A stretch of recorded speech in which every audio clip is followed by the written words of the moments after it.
Mouvement qui s'amorce et qui va culminer vendredi à Ottawa par une manifestation, ce convoi pour la liberté, comme on l'appelle. On a vu des camionneurs partir hier de Vancouver pour s'en aller vers Ottawa. Il y en a qui vont converger de d'autres régions au pays. C'est une manifestation nationale, dont plusieurs du Québec. Dan Robin, camionneur, est parmi les organisateurs. Monsieur Robin, bonjour. Bonjour. Avez-vous une idée de quelle est la participation, quelle va être la participation des camionneurs québécois dans ce mouvement-là? Ils sont en train de se rassembler, mais ça va être gros. Là. Ça va être énorme. En termes J'ai pas l'envergure totale, mais je peux vous dire que il y a des milliers de camionneurs qui sont en train de s'orchestrer là, pour aller manifester. Donc, vendredi, vous allez partir, de ce que je comprends, de poste-frontière, Chaudière-Appalaches, Estrie, Montérégie, pour converger vers Ottawa?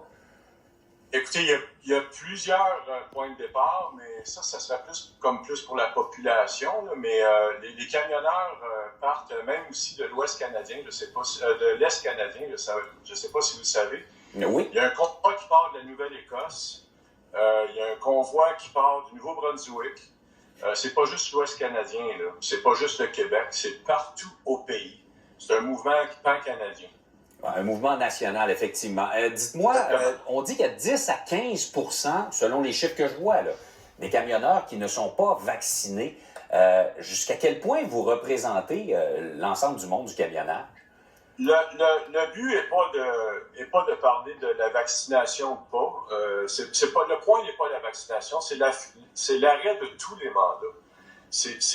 Le fait, c'est qu'en ce moment, on est en train de faire très mal à l'économie.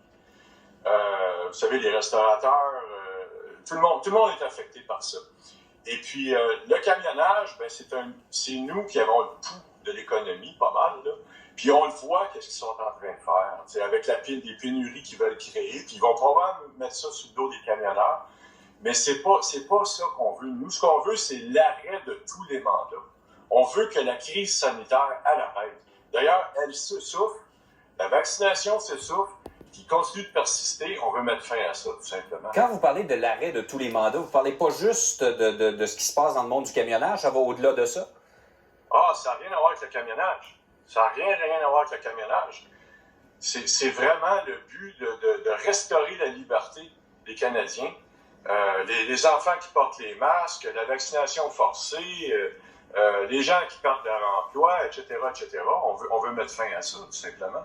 Et là, je comprends que d'abord, vous allez perturber la circulation en vous rendant là-bas. Et j'ai même entendu dire, et je ne sais pas, c'est peut-être pas ça, là, mais que vous avez l'intention de rester à Ottawa tant et aussi longtemps qu'on ne répondra pas à votre demande. Absolument. C'est un gros siège. C'est un Woodstock. Il va y avoir des remorques, il va y avoir des mécaniciens, des familles. On va rester là pour faire un changement culturel. Carrément. Bien, M. Robin, préparez-vous à rester à Ottawa longtemps. Je vous annonce que c'est sûr que ça ne changera pas en quelques jours. Attends. Vous serez surpris. Ah oui, vous pensez que ce mouvement-là va être tellement fort que ça va changer complètement, inverser toutes les décisions? C'est énorme ce qu'on fait. C'est très, très gros. Ça ne s'est jamais vu. Ça va probablement avoir un effet mondial aussi.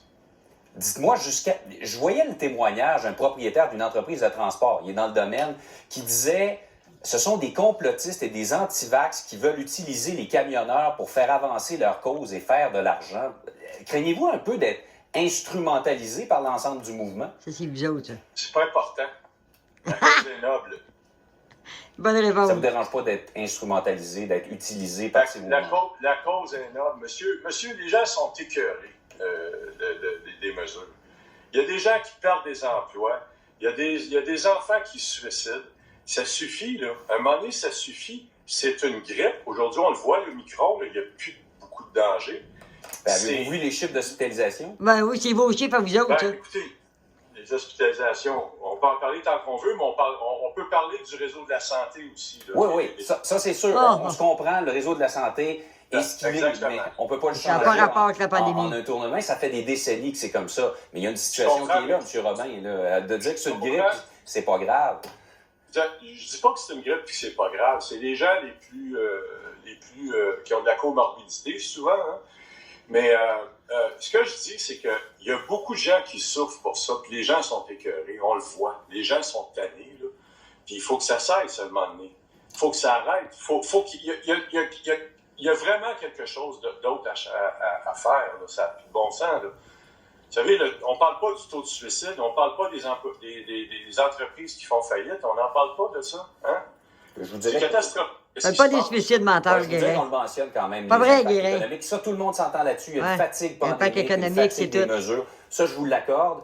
Pour le reste, on verra. Là, on va voir comment votre mouvement s'organise sur la colline parlementaire à partir de vendredi et surtout quel effet ça va avoir. Ben, M. Robin, merci beaucoup de nous avoir donné votre point de vue ce matin. D'accord, merci. Au revoir.